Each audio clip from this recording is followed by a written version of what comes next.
오늘 말씀 항복하는 믿음에 대해서 함께 말씀을 나눕니다.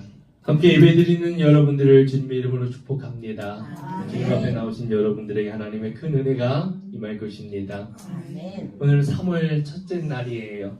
3월의 첫날 우리가 주님 앞에 말씀을 통해 우리 신앙의 심장이 다시 한번 힘차게 뛰기 원합니다. 여러분, 세상에서 항복이라는 단어는 어떤 뜻으로 쓰이나요? 전쟁에서 지거나 싸움을 포기할 때 두 손을 높이 들고 내가 졌습니다 인정하고 부끄러울 때, 패배했을 때 사용합니다. 그래서 우리는 세상에 살면서 절대 항복하지 않으려고 해요. 지지 않으려고 이를 악물고 내 힘을 쥐고 살아갑니다. 교회 안에서도 서로 지지 않으려고 살아가요. 그러나 성경에서 말하는 항복은 완전히 다릅니다. 하나님 앞에서의 항복은 패배가 아니라 나를 살리는 기적이 시작되는 출발점이에요. 여러분, 하나님 앞에 항복하시기 바랍니다. 아멘. 성경적 의미의 항복은 하나님, 나의 이 얄팍한 노력으로, 나의 이 작은 생각으로 내 인생의 죄와 슬픔을 구원할 수 없습니다. 내 노력으로 할 수 없습니다. 나의 한계를 솔직히 고백하는 것입니다. 이것이 하나님 앞에 항복이에요. 내가 꽉 쥐고 있던 내 인생의 운전대를 조용히 손을 놓고 나를 가장 사랑하시는 세상을 창조하신 하나님 아버지 품에 나의 삶을 온전히 내어드리는 가장 평안한 승리가 바로 항복입니다. 여러분, 밤에 갑자기 전기가 나가면 온 집이 캄캄하지요. 우리는 어떻게 합니까? 스마트폰을 꺼내서 플래시를 켭니다. 스마트폰 플래시를 켜면 밝아져요. 근데 한 가지 불안한 것이 생깁니다. 무엇이에요? 배터리죠. 시간이 지날수록 배터리는 점점 줄어들고요. 10%, 5% 줄어들면 이제 꺼질까봐 불안하고 조급한 것입니다. 우리가 스스로의 노력으로 만든 구원, 내가 착하게 살면서 얻으려고 하는 평안은 마치 이 스마트폰 플래시와 같아요. 언제 꺼질지 모르는 것입니다. 그래서 항상 불안한 거예요. 내가 열심히 살아서, 내가 착하게 살아서 얻으려고 하는 이 평안은 언제 사라질지 몰라서 불안한 것입니다. 하지만 하나님이 주시는 구원은 아침에 떠오르는 태양과 같아요. 태양은 인간의 노력과는 상관없습니다. 절대 꺼지지 않아요. 내가 만든 구원은 불안하지만 내가 착하게 살아서 얻으려고 하는 이 구원, 이 평안은 언제 사라질지 몰라 불안하지만 하나님이 주시는 구원은 태양처럼 확실합니다. 사도 바울은 바로 이 확실한 강력한 복음, 우리가 하나님께 항복할 때 비로소 이 강력한 복음의 능력을 경험하게 되는 그 이야기를 우리에게 전해주고 있습니다. 오늘 본문 16절에 보면 바울은 내가 복음을 부끄러워하지 않는다라고 외칩니다. 내가 복음을 부끄러워하지 않는다. 여러분, 복음은 머리로 달달 외우는 게 아닙니다. 복음은 내가 공부해서 외우는 것이 아니에요. 복음은 바울을 살아 숨쉬게 하는 이유였습니다. 바울처럼 복음이 우리가 살아가게 하는, 우리를 살아 숨쉬게 하는 이유가 되기 원합니다. 바울은 왜 복음을 부끄러워하지 않는다고 말했을까요? 이 복음을 나는 부끄러워하지 않는다라고 말했을까요? 당시 로마 제국은 전 세계를 지배하는 엄청난 강대국입니다. 콜로세움과 같은 거대한 건축물을 지었고요. 튼튼한 갑옷과 무기로 무장한 로마의 군단이 있습니다. 그리고 화려한 철학, 돈, 권력이 최고의 가치로 인정받는 시대였습니다. 그런 로마 사람들에게 십자가라고 하는 사형틀에 힘없이 죽은 예수라는 청년이 온 세상을 구원했다는 소식을 전하는 것 너무나도 초라하고 바보같이 보였을 것입니다. 세상의 눈으로 볼 때 복음은 정말 부끄럽고 미련한 패배자의 모습으로 보여집니다. 그런데 바울은 어떡합니까? 당당합니다. 그 세상 앞에 복음을 전하는 것을 부끄러워하지 않습니다. 그 세상 속에서 복음을 부끄러워하지 않습니다. 복음은 단순한 이야기가 아니라 사람을 살리는 하나님의 능력이라는 것을 그는 확신했기 때문입니다. 세상에는 돈이나 사람의 힘으로 할 수 없는 일들이 참으로 많습니다. 내 힘으로 내 죄를 용서받거나 굳어진 나의 마음을 변화시킬 수 없고요. 죽은 영혼을 살리는 일은 더더욱 불가능합니다. 내 힘으로 불가능해요. 하지만 복음은 사람이 할 수 없는 그 위대한 일을 해내는 것입니다. 이것이 복음입니다. 무너진 관계를 회복시켜요. 깨어진 가정을 회복시킵니다. 캄캄한 절망에 빠져있는 자를 소망의 빛으로 인도해냅니다. 이끌어내는 것이 복음의 능력이에요. 복음 안에는 이 능력이 있습니다. 아멘. 사람이 할 수 없는 능력이 이 복음 안에 있습니다. 세상 사람들은 십자가를 쳐다보며 미련하다 조롱할지 모르지만 구원을 받은 우리는 저 십자가에 못 박혀 죽으신 예수님, 나를 살리신 가장 확실한 하나님의 능력인 것입니다. 우리는 그것을 믿는 거예요. 여러분, 아무리 수영을 잘하는 국가대표 선수랄지라도요, 헤엄을 쳐서 저 태평양을 건널 수 없습니다. 아무리 수영을 잘해도요, 저 태평양을 건널 수 없어요. 그것처럼 우리의 노력, 내 노력만으로 천국에 갈 수 없습니다. 오직 예수 그리스도라는 구원의 비행기에 올라타야 안전하게 목적지에 갈 수 있는 것입니다. 여러분, 내 노력으로 구원을 얻으려고 하지 마세요. 내 노력으로 평안을 얻으려고 하지 마세요. 예수 그리스도라고 하는 그 비행기에 올라타시기 바랍니다. 그렇다면 이 생명의 복음 안에는 과연 무엇이 있기에 그런 능력이 있을까? 깨어진 것을 회복하고 무너진 것을 다시 세우고 죽은 영혼을 살리는 능력이 무엇이 그 안에 있길래 이런 능력이 있을까요? 17절에 말합니다. 하나님의 의라고 말합니다. 하나님의 의. 복음에는 하나님의 의가 나타났다라고 선언합니다. 성경은 우리 인간의 실체에 대해 정확한 사실을 말해줍니다. 로마서 3장에 이렇게 말합니다. 의인은 없나니 하나도 없으며 모든 사람이 죄를 범하였다. 모든 사람이 예외 없이 하나님 앞에서는 부끄러운 죄인이라는 뜻입니다. 우리는 하루에도 몇 번씩 실수하고요. 남에게 상처를 주고요. 마음속 깊은 곳에 부끄러운 죄책감을 안고 살아가는 연약한 존재입니다. 그게 바로 우리예요. 그런데 놀라운 것은 하나님께서 이런 상처투성이인 우리를 다그치지 않으시고 오히려 불쌍히 여기시면서 우리에게 말씀합니다. 내가 너를 다시 세우고 너를 살리겠다. 할렐루야. 주님이 이렇게 말씀하고 계시는 거예요. 하나님은 우리를 벌하시기 전에 살리실 완벽한 길을 준비해 두셨는데 그 길이 바로 무엇이냐? 예수 그리스도의 십자가입니다. 하나님은 죄 속에 살아가는 우리를 살리실 길을 예비해 두셨습니다.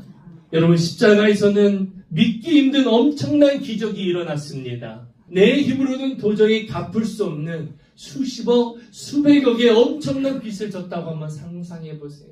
내가 평생을 갚아도 갚을 수 없는 내가 빚이 있다고 생각해 보세요. 평생을 일해도 갚을 수 없습니다. 그럼 그 삶이 행복할까요? 여러분, 내가 한 달을 열심히 일해서 그 열심히 번 걸 다 대출금으로 나간다고 생각해봐요. 마음이 어떨까요? 절망에 빠져 낙심하는 것입니다. 그런데 그때에 예수님이 다가오세요. 그리고 우리가 갚아야 할 그 무거운 빚을 예수님이 다 갚아주셨습니다. 예수님은 아무 죄가 없으시면서도 우리가 받아야 할 저주를 예수님께서 다 짊어지셨어요. 그리고 예수님이 가장 영광스러운 의로움을 우리에게 거저주셨습니다. 여러분, 우리가 예수를 믿는다고 하는 것은 이런 거예요. 나의 죄의 더러운 옷을 예수님이 입으시고 예수님의 그 깨끗하고 흠없는 의로움의 옷을 우리에게 입혀주시는 거예요. 그리고 하나님은 죄인의 우리의 모습을 보시는 것이 아니라 그 의의 옷을 입은 우리를 바라보시는 거예요. 그러면서 말씀하십니다. 너는 더 이상 죄인이 아니다. 너는 내 목숨과 바꾼 내 사랑하는 자녀다. 그러면서 꼭 안아주시는 것입니다. 하나님이 우리에게 보실 때 그렇게 보시는 거예요. 예수를 믿는다는 것은 그것입니다. 죄인의 모습으로는 하나님과 만날 수 없습니다. 그래서 하나님이 우리의 죄의 옷을 다 걷어가시고 예수님의 의의 옷을 우리에게 입혀주시고 하나님이 우리를 보실 때는 어떤 걸 보세요? 그 의의 옷을 입은 나를 바라보시는 거예요. 자격 없는 우리를 이토록 완벽하게 품어주시는 것, 이것이 바로 복음에 담긴 하나님의 의, 하나님의 사랑입니다. 여러분, 우리가 죄인인데 하나님 앞에 모든 사람이 죄인인데 그런 죄인이 하나님 앞에 어떻게 나아갈 수 있어요? 예수님 때문에 나아갈 수 있어요. 예수님 때문에 우리가 하나님 앞에 나아갈 수 있고요. 하나님은 우리의 어떤 모습을 보세요. 예수님의 옷, 예수라는 옷을 입은 우리를 바라보시는 거예요. 그리고 그 모습이 기도하는 우리의 기도를 들으시는 거예요. 죄인된 내 노력으로 내가 열심히 해서 행한 그것으로 기도에 응답하시는 게 아닙니다. 사랑하는 성도 여러분, 이 엄청난 은혜를 우리는 어떻게 받을 수 있을까요? 이 엄청난 은혜를 우리는 어떻게 받을 수 있을까요? 내가 돈을 많이 내야 받을 수 있을까요? 내가 봉사를 많이 해야 할까요? 세상은 그렇죠. 내가 돈을 내야 얻을 수 있고 내가 무언가를 해야 얻을 수 있잖아요. 내가 열심히 일을 해야 월급을 받을 수 있잖아요. 그런데 하나님 앞에서도 우리는 그렇게 생각합니다. 내가 무언가를 열심히 많이 잘해야 얻을 수 있다고요. 그렇지 않습니다, 여러분. 이 은혜를 받는 유일한 방법은 바로 믿음입니다. 구원은 인간의 노력으로 얻는 것이 아니라 두 손을 펴고 감사함으로 하나님의 선물을 받는 거예요. 할렐루야. 그것이 바로 무엇이냐? 예수를 믿는 것입니다. 아무리 정수장에 깨끗하고 맑은 물이 가득해도 수도꼭지를 열지 않으면 그 물은 나에게 오지 않아요.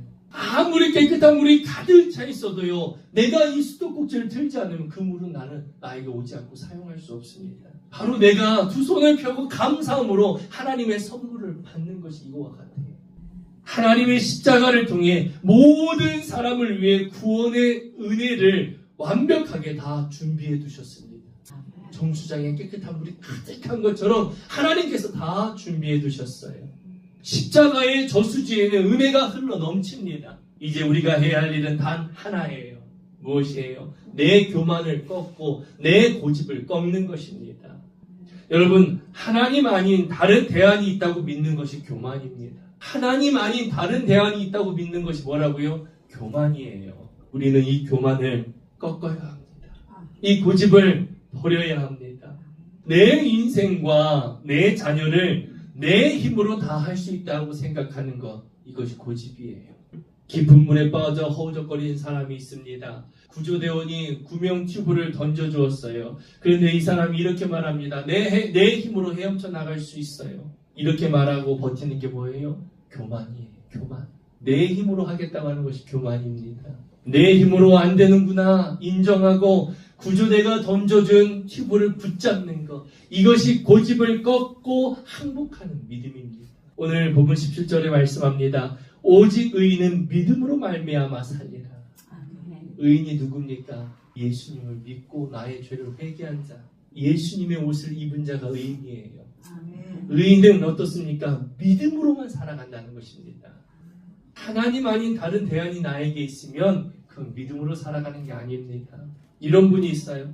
인생이 자꾸 막히니까 절에도 가고 성당에도 가고 교회도 와요. 그러다가 교회 다니기로 결심합니다. 이제 교회 다니기로 결심을 하고 한 달 열심히 다녀요. 2달 열심히 다녀요. 3달 열심히 다닙니다. 그런데 아무런 변화가 없으니까 어때요? 다른 데로 가요. 여기도 똑같구나. 여러분, 이건 믿음으로 살아가는 게 아니에요. 다른 대안을 가지고 살아가는 건 믿음이 아닙니다. 우리가 해야 하는 일은 십자가의 은혜가 가득 찬 수도꼭지를 트는 거예요. 믿음의 손잡이를 열 때 우리의 삶에는 상상도 못했던 놀라운 변화가 일어나는 것입니다. 할렐루야. 이것을 경험한 여러분들이 되길 원합니다. 믿음의 손잡이를 여는 것입니다. 하나님의 의는 우리에게 단지 너는 죄가 없어 라고 하는 것으로 끝나지 않습니다. 그 자리에 성령 하나님께서 내 안에 들어오셔서 내가 완전히 새로운 삶을 살아갈 수 있도록 나를 빚어가시는 거예요. 그래서 성경 고린도후서 5장 17절에 이렇게 말씀합니다. 누구든지 그리스도 안에 있으면 새로운 피조물이라. 예수를 믿으면 새로워진다는 것입니다. 그때부터. 이전 것은 지나갔으니 보라 새 것이 되었도다. 무엇을 봐야 돼요? 과거의 나를 보며 살아가는 게 아니에요. 내가 예수 믿기 전에 나의 모습을 보면 어때? 실망뿐입니다. 새로운 것을 봐야 돼요. 어떤 새로운 것? 복음의 능력 안에서 내가 새로워지는 모습, 내가 주님 앞에 더욱더 다가가는 모습, 내가 더욱더 믿음이 깊어지는 모습, 내 주변 사람들이 나로 인하여 예수님을 만나는 모습, 새 것이 된 모습을 바라보며 살아가는 것입니다. 이 새로운 삶을 잘 보여주는 인물이 성경의 삭개오예요. 삭개오는 여리고성의 세리장입니다. 당시 여리고는 무역이 활발한 부자 도시였고요. 삭개오는 사람들을 속여서 더 많은 돈을 빼앗아 자기 지갑을 불리는 아주 이기적인 사람입니다. 그런 삭개오를 보면서 사람들이 뒤에서 침뱉으면서 욕을 하지요. 돈밖에 모르는 더러운 인간, 자기밖에 모르는 저런 악한 자, 손가락질하며 뒤에서 침뱉고 욕합니다. 삭개오는 돈은 많아요. 엄청나게 많습니다. 하지만 친구 하나 없이 늘 텅 빈 마음으로 외로움 속에 살아갔던 사람이 삭개오예요. 세상의 기준으로 보면 성공했지만 그의 영혼은 지옥이었습니다. 그런데 어느 날 예수님이 여리고성을 지나가시면서 수많은 군중을 지나치시고 어떻게 해요? 삭개오가 있는 그 나무 아래로 오십니다. 그 아래에서 삭개오의 이름을 부르십니다. 처음 만나는 삭개오의 이름을 부르세요. 삭개오야, 속히 내려와라. 내가 오늘 너의 집에 머물러야겠다. 여러분, 예수님은 삭개오의 집에 가셔서 삭개오를 혼내거나 협박하지 않으셨어요. 세상 모든 사람들이 자기를 벌레 보듯 하고 피했는데, 세상 사람들은 다 손가락질하고 욕하고 멀리했는데, 예수님은 삭개오의 가장 친한 친구가 되어주셨어요. 바로 이 순간 삭개오의 캄캄한 마음에 눈부신 하나님의 의가 폭포수처럼 부어졌습니다. 그러자 기적이 일어납니다. 어떤 기적이 일어납니까? 삭개오는 억지로가 아니라 예수님의 사랑에 감격해서 스스로 결단합니다. 주님, 내 재산의 절반을 가난한 사람들에게 나눠주겠습니다. 내가 남을 속여서 돈을 빼앗으면 4배로 갚겠습니다. 여러분, 하나님의 의는, 하나님의 사랑은 우리에게 억지로 율법을 지키게 하고 무거운 짐을 지우는 것이 아닙니다. 삭개오는 동이 우상이었던 사람이었지만 하나님의 진짜 사랑을 맛보고 나니까 이 돈이 전부가 아니라는 것을 깨닫게 됩니다. 여러분, 복음의 능력이 내 안에 들어오면 모든 것이 자연스러워져. 교회 봉사도 자연스러워집니다. 예배도 자연스러워지고요. 내 모습들이 자연스러워집니다. 정직해져요. 자연스럽게 정직해져요. 나를 욕하는 사람을 품게 되고요. 세상의 쾌락을 절제하게 되며 예수님을 닮은 사람으로 살고 싶어지는 변화가 일어납니다. 나도 예수님을 닮은 사람으로 살아가고 싶다. 나도 예수님을 닮은 모습으로 살아가고 싶다라고는 이 마음의 변화가 일어납니다. 이 놀라운 변화는 내가 훌륭해서가 아니에요. 내가 잘나서가 아닙니다. 하나님의 의가 지금도 살아서 우리의 삶에서 역동적으로 일하고 계시기 때문이에요. 할렐루야. 사랑하는 성도 여러분, 2026년 우리 가슴에 품고 가야 하는 하나님이 주신 주제가 무엇입니까? 가서 제자 삼으라입니다. 이 위대한 비전은 우리를 무겁게 하고 종교적인 숙제나 짐이 아닙니다. 내 힘으로 억지로 전도하라는 뜻도 아니에요. 사랑하는 성도 여러분, 먼저 하나님의 은혜로 가득 채워지길 소망하시기 바랍니다. 이 하나님의 은혜가 가득 채워지지 않았는데 전도하려고 하면 내 힘으로 하는 억지가 됩니다. 일이 되어버리는 거예요. 일이 되어버리니까 어떡합니까? 지치게 되는 것이고요. 상처받게 되는 것이고요. 안 하고 싶어지는 것이 됩니다. 여러분들에게 정말 부탁드리고 싶은 말씀이 있어요. 교회에서 봉사할 때 일로 하지 마세요. 일로 하지 마시고 기쁨으로 하시기 바랍니다. 정말 믿음으로 하지 않고 기쁨으로 하지 않는 분들은요, 결국에는 마지막에 이런 소리를 해요. 왜 나만 해? 왜 나만 해? 정말 제가 많이 듣는 이야기예요. 우리 교회는 그런 분들이 없어서 너무 감사하지만 주변에 얘기 들어보면은요, 제일 다툼이 많고 문제가 생기는 게 어딘지 아세요? 주방입니다. 그렇게 계속해서 다툼이 일어나고 갈등이 생기고 상처를 받고 그러면 주방에 있을 필요가 있을까요? 없지요. 여러분, 그래서 우리는요, 항상 주님의 일을 할 때는 기쁨으로 하는 거예요. 기쁨으로 하면은요, 뭘 해도 됩니다. 그런데 일로 하게 되면은 마지막에는 결국 상처받게 되고요. 누구를 원망하게 되고요. 실망하게 되고, 그리고 못하게 되버려요. 하나님이 우리에게 주신 이 위대한 비전, 가서 제자 삼으라. 이것은 여러분 숙제가 아니에요. 무거운 짐이 아닙니다. 여러분을 축복하시기 위한 하나님의 약속이에요. 계획인 것입니다. 여러분, 예수님을 한번 생각해 보세요. 예수님은 수만 명의 환호하는 군중들을 뒤로 하고 오직 이름 없는 소수의 제자들, 사람들에게 관심받지 못하던 그 제자들에게 자신의 삶을 온전히 집중하셨습니다.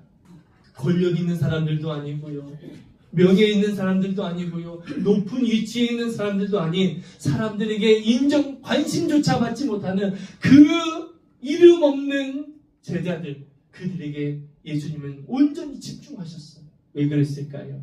복음의 능력에 완전히 항복한 그 한 사람이 결국 세상을 아름답고 따뜻하게 변화시킬 수 있다는 것을 아셨기 때문입니다.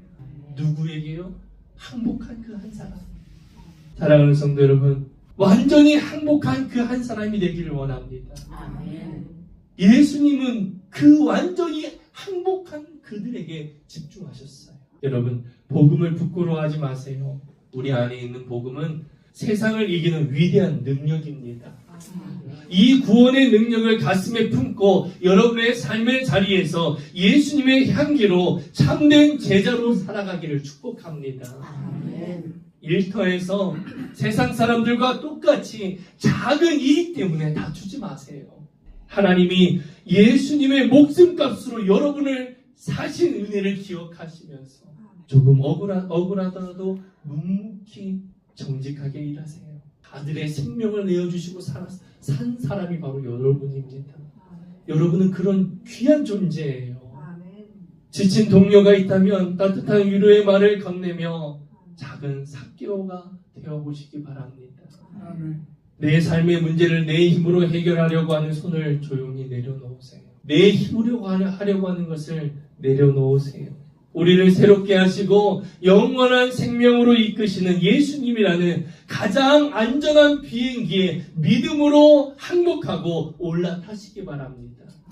그러면 교회 문을 나가는 여러분의 발걸음마다 성령 하나님께서 세상을 이길 넉넉한 지혜와 위로를 주실 것입니다. 복음의 능력으로 여러분의 일터, 여러분의 가정, 여러분의 이웃, 그리고 우리 학생들이 있는 학교 구석구석마다 눈물로 씨를 뿌린 복음의 열매가 풍성히 맺게 될 줄 믿습니다. 복음에 행복한 여러분들 되기를 축복합니다. 주님은 그 한 사람을 통해 놀라운 일을 이루어 가십니다. 그렇게 주님 앞에 붙들려 살아가는 우리 모두가 되기를 주님의 이름으로 축복합니다.